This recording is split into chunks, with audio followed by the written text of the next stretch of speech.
네, 여러분 안녕하십니까. 방송과 유튜브에서 머니 트레이너로 활동하고 있는 김경필 멘토입니다.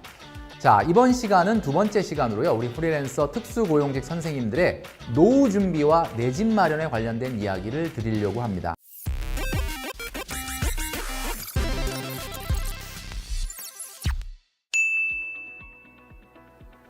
보통 우리가 순생활비, 그러니까 순수한 생활비라고 하는 것은 지금 내가 사용하는 비용 중에서 뭐 대출 이자라든지 뭐 아이가 있는 분들 같은 경우 뭐 자녀 교육비라든지 이런 것들 다 빼고 순수하게 내가 사용하는 생활비를 이야기하는데, 우리가 1980년대 이후에 태어난 분들 같은 경우는 그 순생활비의 보통 2배에서 2배 반 정도가 든다라고 합니다. 와, 내가 지금 사용하고 있는 생활비에 거의 2배가 들 수도 있다? 아, 이게 과연 정말일까? 노후에는 우리가 약간 세미 은퇴라 그래서 일주일 내내 풀타임으로 일하지는 않는 경우가 많죠. 그러다 보니까 여가 생활이 늘어날 수밖에 없고, 그러다 보면 생활비가 늘어날 수밖에 없습니다. 지금 할머니, 할아버지 세대들 같은 경우는 한 달에 100만 원 안 되는 돈으로도 생활하실 수 있는 분들이 많아요. 자, 그렇지만 기본적으로 우리가 인터넷, 스마트폰, 그리고 또 문화, 레저 비용들을 많이 사용하는 우리 현재 1980년대 이후에 태어나신 분들은 생활비 자체가 굉장히 많이 늘어날 수밖에 없다라는 거죠. 우리가 보통 노후 준비 그러면 야, 10억을 모아야 돼, 20억을 모아야 돼, 뭐 이런 이야기들을 많이 하는데, 이렇게 자금으로 생각하지 마시고요.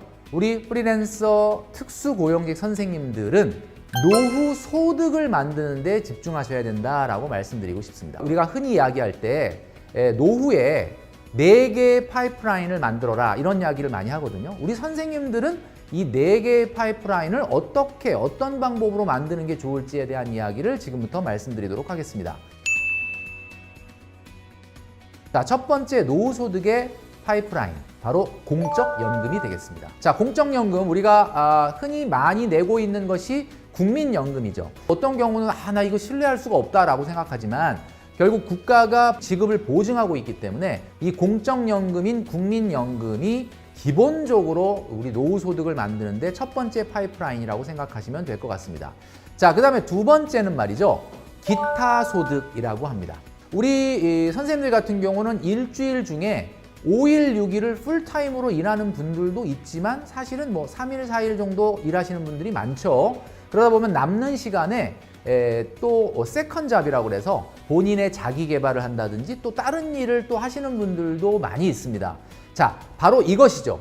우리가 50대나 60대에 완전한 은퇴를 할 것이 아니라 그 이후에는 두 번째 일, 그동안에는 내가 생계형 경제활동을 했다면 이제는 자아실현형 경제활동을 통해서 소득은 좀 낮아지더라도 즐겁고 재밌게 오래 일할 수 있는 일을 개발하셔야 된다라는 거죠.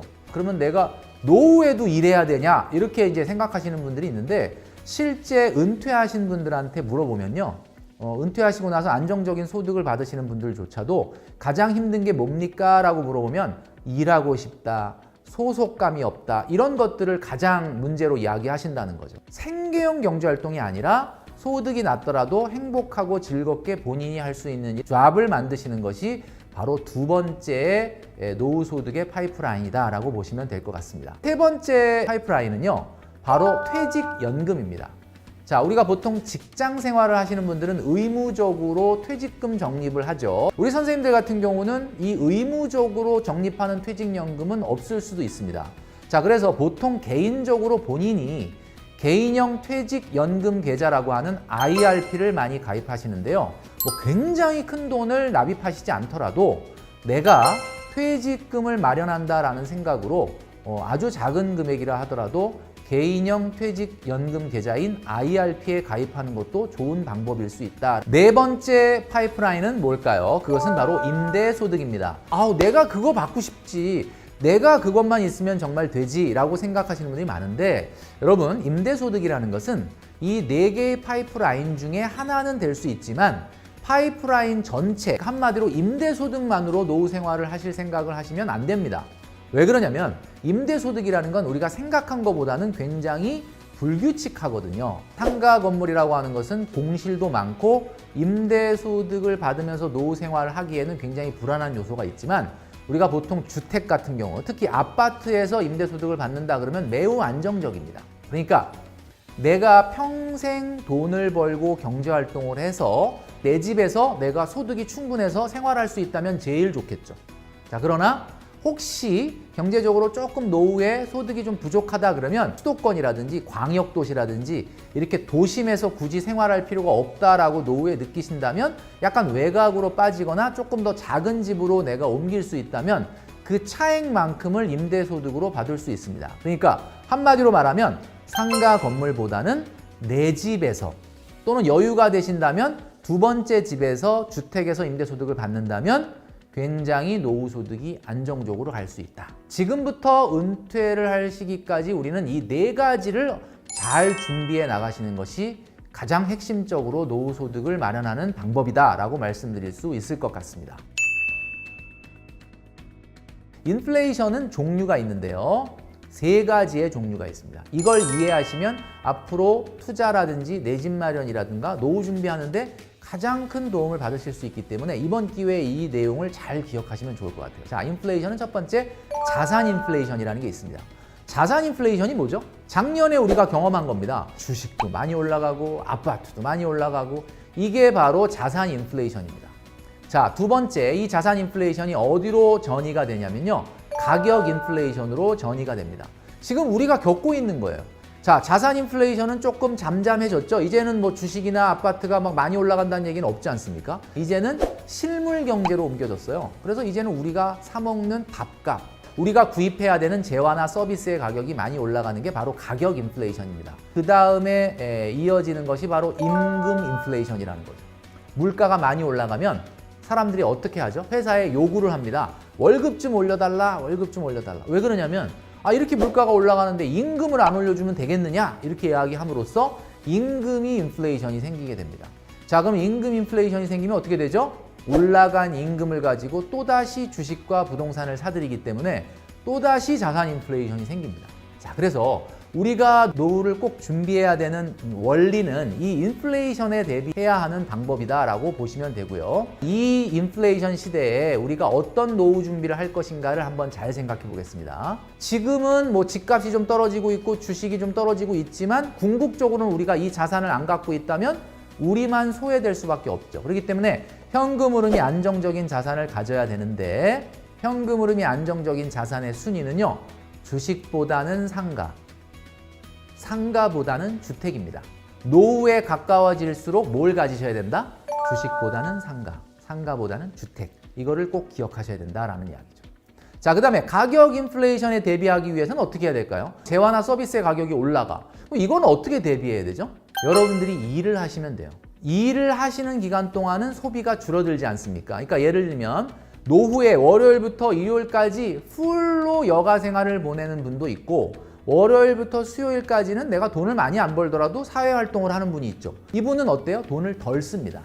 그러니까 비싸지는 재화나 서비스 가격에 방어적일 수 있죠. 그러니까 가격 인플레이션에 대비하는 방법은 내가 노후에도 세컨잡으로 일을 해야 된다라는 거죠. 자, 그 다음에 마지막으로 임금 인플레이션에 대비하는 방법은 뭐다? 좀 전에 말씀드렸던 것처럼 내가 임금을 받는 일을 노후에도 한다라고 생각을 해보세요. 그러면 아무래도 임금 인플레이션을 내가 방어적으로 대비할 수가 있겠죠. 결국 노후 소득이라는 것은 한마디로 말해서 노후 준비의 가장 핵심입니다. 자, 지금부터는 내 집 마련에 관련된 이야기를 하도록 하겠습니다. 자, 우선 내 집 마련이라는 큰 숙제를 하기 전에 주택 가격이 어떻게 구성되어 있는지에 대한 부분을 먼저 말씀드리도록 하겠습니다. 쉽게 얘기하면 아파트 가격이 5억이다. 그러면 그 5억이 뭘로 구성되어 있는지를 알아야 된다는 거예요. 자, 현재 집값은 말이죠. 두 가지로 구성되어 있습니다. 사용 가치와 투자 가치로 구성되어 있다라고 볼 수 있죠. 투자 가치는 재건축이 가능하냐, 그리고 지역적으로 어떤 서열을 갖고 있느냐, 그리고 거주자들이 얼마나 소득이 높냐, 이거에 의해서 결정됩니다. 자, 그리고 사용 가치는 위치가 얼마나 좋으냐, 위치 가치, 그리고 얼마나 새 거냐라고 하는 신축 가치로 구성이 됩니다. 우리가 아파트, 부동산 같은 경우는 위치가 중요하다는 이야기는 많이 들어보셨죠? 이 네 가지의 위치 가치에 의해서 사용 가치가 결정된다라는 거죠. 첫 번째는 안전한 이웃, 두 번째는 좋은 학원, 세 번째는 교통과 고속도로, 그리고 이 교통과 고속도로는 일자리와 관련이 있는 거고요. 마지막 네 번째는 자연환경입니다. 우선 안전한 이웃과 좋은 학원이다 라고 하는 부분이 어떤 내용인지 말씀드릴게요. 우리나라는 집값이 위치 가치를 결정할 때 가장 중요한 것이 바로 면학 분위기입니다. 아이들을 키우기 좋은 동네냐라는 겁니다. 결국은 안전한 이웃, 치안이 좋고 그 다음에 좋은 학원과 좋은 면학 분위기가 있는 곳이냐라는 것이 가장 중요한 위치 가치의 요소다라고 보시면 되고요. 그 다음이 이제 중요한 것이 바로 교통과 고속도로 그리고 자연 환경이 되겠습니다. 이렇게 구성되어 있는 것이 바로 집값입니다. 자, 그렇다면 여기서 우리 선생님들에게 문제를 한번 내보도록 하겠습니다. 사용 가치를 보려면 어떤 가격을 보면 될까요? 네, 맞습니다. 바로 전세가를 보면 사용 가치를 알 수가 있죠. 저 집의 사용 가치가 얼마나 높냐 낮냐는 전세가에 다 나타나 있는 겁니다. 자, 그렇다면 투자 가치는 뭘 보면 알 수 있을까요? 집값은 사용 가치와 투자 가치로 나눠져 있다고 그랬는데 사용 가치가 전세가라 그랬으니까 집값에서 전세가를 빼면 그게 바로 투자 가치죠. 그 투자 가치가 바로 갭이라고 하는 겁니다. 우리가 보통 갭 투자 하죠. 그 갭이 바로 이 집의 투자 가치다라고 보시면 됩니다. 아파트의 가격이 어떻게 구성되어 있는가에 대한 부분을 정리해 보도록 할 텐데요. 아파트 투자 원금은 바로 갭이다라는 말씀을 좀 드리고 있습니다. 자, 그럼 여러분 한번 생각해 보겠습니다. 자, 이 10억짜리 아파트를 사려고 해요. 그럼 얼마를 투자해야 됩니까, 여러분? 10억이요? 아닙니다. 이 아파트를 사려면 3억을 투자하는 거죠. 왜냐하면 어차피 어딘가에 내가 전세를 살고 있다라고 보면 7억은 어차피 들어가야 될 주거비용 아닙니까? 그러니까 이 아파트, 10억짜리 아파트를 산다는 것은 실제 투자 비용이 3억인 겁니다. 자, 이렇게 생각을 하셔야 집값이 보이게 됩니다. 그러니까 결국은 3억을 실제로 투자해서 이 집을 사는 거다라는 생각을 해 보실 필요가 있다라는 거죠. 자, 주택 가격에 어떤 가치가 들어있는지는 가격에 따라서 좀 달라지는데 9억 미만의 아파트, 그리고 9억에서 15억 사이의 아파트, 15억 이상의 고가 아파트, 이것으로 나눠지게 되는데 고가 아파트일수록 치안 환경과 교육 환경이 더 중요하고요. 9억 미만의 중저가 아파트일수록 교통이 중요합니다. 우리 선생님들 중에 생애 최초로 1주택을 만들려고 한다면 그것은 처음부터 15억 이상 아파트일 가능성은 높지 않으니까 보통 9억 미만의 아파트는 뭐가 가장 중요하다? 교통이 가장 중요하다라는 것을 알 수 있습니다. 자, 그러니까 아까 보여드렸던 그 표를 기준으로 해서 내가 비교를 통해서 어떤 아파트가 앞으로 미래에 더 높은 평가를 받게 될 건지를 연습해 보실 필요가 있다라는 거죠. 그래서 지금부터 보여드리는 그림은요, 이 네 가지의 위치 가치를 평가하는 표입니다. 이 보여드리는 표를 가지고 아파트 가격을 평가하는 연습을 해보시면 어떤 아파트가 내가 선택하면 좋겠구나라는 것을 판단하시는데 도움이 되실 거다라는 말씀을 드립니다. 그리고 한 가지 덧붙이면요, 내가 고르려고 하는 아파트가 9억 미만인지 9억에서 15억 사이의 아파트인지 아니면 15억 이상 되는 아파트인지에 따라서 중요도, 그러니까 가중치가 좀 다르잖아요. 그러니까 지금 보여드리는 것처럼 가중치를 적용을 해서 점수를 매겨보시는 것이 조금 더 정확한 평가를 할 수 있을 것이다 라는 말씀을 드립니다. 자, 지금부터 내 집 마련에 한 발 다가가기 위한 중요한 어플들을 한번 깔아 보도록 하겠습니다. 우리 선생님들 꼭 이 어플을 휴대폰에 까시기 바랍니다. 첫 번째는 청약홈이라는 앱이죠. 그 다음에 두 번째로 분양알림이라는 앱입니다. 그 다음에 세 번째로 국토교통부 실거래가 앱인데요. 이 세 가지는 반드시 깔아 놓으셔야 됩니다. 청약홈은 여러분 아시겠지만 청약을 지원할 때 이 청약홈에서 하실 수 있다라는 거죠. 그리고 어떤 청약이 어떤 분양이 있는지를 내가 실시간으로 확인할 수 있는 게 바로 분양알림이 앱이거든요. 국토교통부 실거래가 앱 같은 경우는 본인이 관심을 갖고 있는 아파트를 즐겨찾기로 등록을 하고 가끔 실거래가의 변화를 보실 수가 있습니다. 그렇기 때문에 반드시 내가 관심을 갖는 아파트들을 관심단지로 등록하시고 보시는 훈련이 필요하다. 자, 우리가 청약 같은 경우는 보통 우리가 가점이 높은 선생님들도 계시지만 가점이 좀 낮은 선생님들이 또 고민이 많으시죠. 다행히 작년 11월부터 추첨제 청약이 대폭 개정이 되면서 앞으로는 추첨제 청약이 굉장히 비중이 높아지게 됩니다. 자, 그래서 지금 보여드리는 것처럼 어디에 추첨제 청약이 많이 나오는지를 꼭 확인해 보시면 좋을 것 같습니다.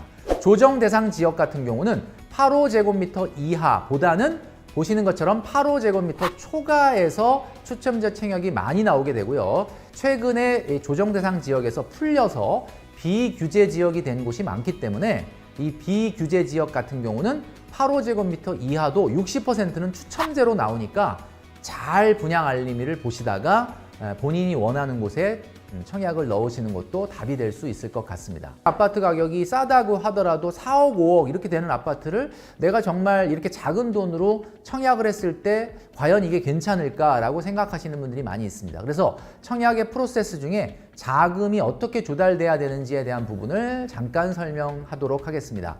만약에 여러분들 4억 5천짜리 아파트에 당첨이 됐다고 한번 생각해 보도록 하겠습니다. 계약금을 보통 20%를 낸다고 봤을 때 9천만 원을 잔압을 해야 됩니다. 내가 직접 내야 된다는 건데 만약에 부족하게 된다면 대출의 힘을 조금 빌려서 어떻게든 계약금을 내야 되겠죠. 자, 그리고 그 이후에 집이 지어질 동안 6번 정도의 중도금을 내야 되는데 보통 중도금은 분양금액의 10% 정도를 냅니다. 그러니까 이 경우에는 4,500만 원씩 2년 6개월간 6번을 내야 되는 거죠.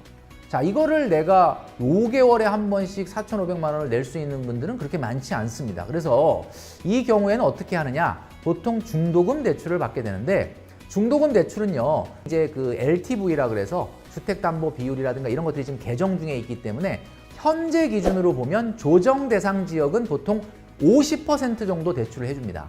자, 그렇다면 4억 5천 분양가의 50%면 얼마죠? 2억 2,500만 원이에요. 자, 그럼 2억 2,500만 원이면 중도금 몇 번을 내주느냐면 5번 정도를 내준다라는 겁니다. 5번 정도를 내주고 마지막 6번째는 4,500만 원을 내가 또 내야 되는 거죠. 자, 그런데 또 2년 6개월 지났는데도 4,500만 원을 모으지 못하면 어떡하냐 이렇게 말씀하시는 선생님들이 많이 계시는데 물론 그때까지는 4,500만 원을 당연히 모아야 되겠지만 만에 하나 조금 부족하다 그러면 이 중도금 같은 경우는 보통 2번, 3번 이상을 연체한 경우만 탈락이기 때문에 한 번 정도는 연체해도 크게 문제는 없습니다. 자, 그러면 잔금은 마지막 9천만 원을 또 내야 되는데 이때 자금이 부족하더라도 전세를 주는 방법이 있고요. 만약에 전세를 주지 않는다고 하더라도 최근에는 LTV가 많이 완화됐기 때문에 이때는 분양가의 50%, 60%를 대출해 주는 게 아니라 시세의 50%, 60%를 대출해 줍니다. 그러니까 그 지역이 어느 지역이냐에 따라서 이 LTV는 달라질 수가 있는데 집을 짓는 동안에 주변 가격이 뭐 굉장히 대폭 하락하지 않는다라고 한다면 대체로 분양가보다는 시세가 약간 높은 편이기 때문에 대출은 크게 걱정하시지 않으셔도 된다라는 이야기죠. 자, 이 프로세스를 기본적으로 보여드리는 이유는 내가 4억 5천짜리에 당첨이 됐을 때 최소한 4억 5천이 지금 다 있어야 된다라는 뜻은 아니라는 점, 그런 부분을 보시면서 여러분들 청약에 대한 프로세스를 이어가시면 될 것 같다라는 말씀을 드립니다. 자, 그리고 최근에 달라지는 대출 제도도 있기 때문에 이 대출에 관련된 내용은 이 영상을 제가 말씀드리는 시기와 조금 달라질 수는 있기 때문에 꼭 그 부분을 확인하셔야 됩니다. 지금까지 우리가 노후 준비는 좀 어떻게 하는 게 좋을지, 그리고 내 집 마련에 대한 부분을 준비를 어떻게 하는 게 좋을지에 대한 부분을 말씀을 드렸습니다. 영상이 좀 빠르게 지나가다 보니까 좀 놓치신 부분이 있으실 수도 있을 텐데 그 부분을 다시 한번 보시면서 선생님들이 직접 재테크하는데 도움이 되시면 좋겠습니다. 자, 지금까지 선생님들의 선생님 쌤 오브 쌤의 김경필 멘토였습니다.